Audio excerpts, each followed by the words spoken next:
তো বন্ধুরা কেমন আছেন? আশা করি আপনারা সবাই অবশ্যই খুবই ভালো আছেন।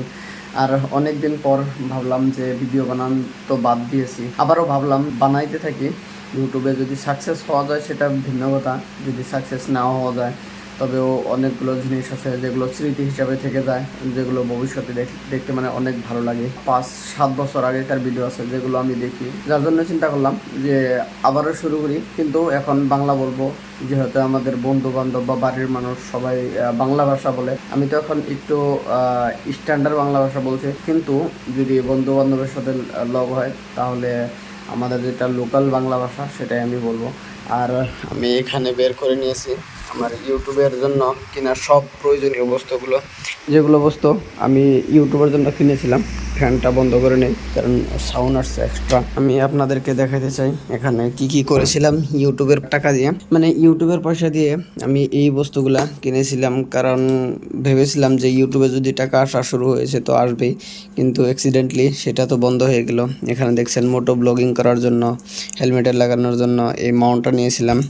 আবার এটা অনেক দিন আগে কিনেছিলাম, এটা মোটামুটি 5-6 বছর হয়ে গেছে। এটা নিয়ে আমি গুজরাট গিয়েছিলাম। আমার গুজরাটের যেগুলো ভিডিও আছে সেগুলো ভিডিওতে এই মাইক্রোফোন দিয়ে রেকর্ড করা হয়েছিল।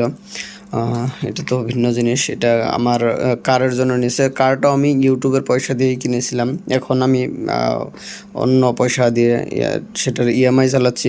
এবং এটা তো মাইক্রোফোন, যেটা মানে রোডের মাইক্রোফোন। এটা অনেক দামি জিনিস। এটা হলো 2500 টাকা না 2600 টাকা দিয়ে কিনেছিলাম, কিন্তু মেন মাইক্রোফোন হলো এইগুলো, এটা দুইটা। আর একটা আছে রিসিভার, এই একটা রিসিভার। আর এগুলো হলো কেবল। তো মানে এখানে মোটামুটি এই জায়গায় যে কয়টা জিনিস দেখতেছেন, আর মেন জিনিস তো রয়ে গেছে। মোটো ব্লগিং করার জন্য এই Insta360 ক্যামেরা নিয়েছিলাম। তো এইগুলো জিনিস সব মিলে মোটামুটি আমার এখানে এটা হলো 30,000 35,000 টাকা, এটা হলো 50,000 টাকা, 80,000। আর ল্যাপটপটা মোটামুটি 1 লাখ টাকার মতো পড়েছে, তো 1,80,000। মোটামুটি এখানে ধরুন যে 2 লাখ টাকার মতো জিনিস আছে। এছাড়াও আমি অন্য আরও কিছু ইউটিউবের টাকা দিয়ে করেছিলাম, যেগুলো রয়েছে এই রুমে। সামনে যেটা ফ্রিজ দেখতেছেন, এই ফ্রিজটা ইউটিউবের টাকা দিয়ে কিনা। চেয়ারটাও ইউটিউবের টাকা দিয়ে কিনে। এটাও যে গোদরেজটা দেখতেছেন এটাও ইউটিউবের টাকা দিয়ে কিনে। এই যেটা বেড আপনি দেখতেছেন এটাও ইউটিউবের টাকা দিয়ে কিনা। এবং যে রুমটি আপনি দেখতেছেন এই রুমটাও লাইট দিয়ে নেই।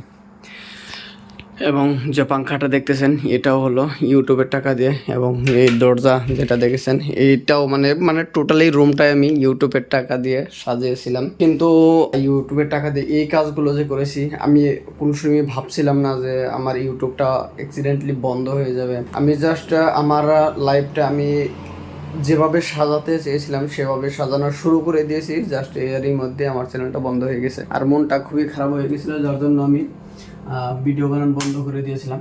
এখন ভাবলাম যে না, ভিডিও বানান পয়সার জন্য ভিডিও বানান সেটা ভিন্ন কথা, পয়সা আসলে ভালো কথা।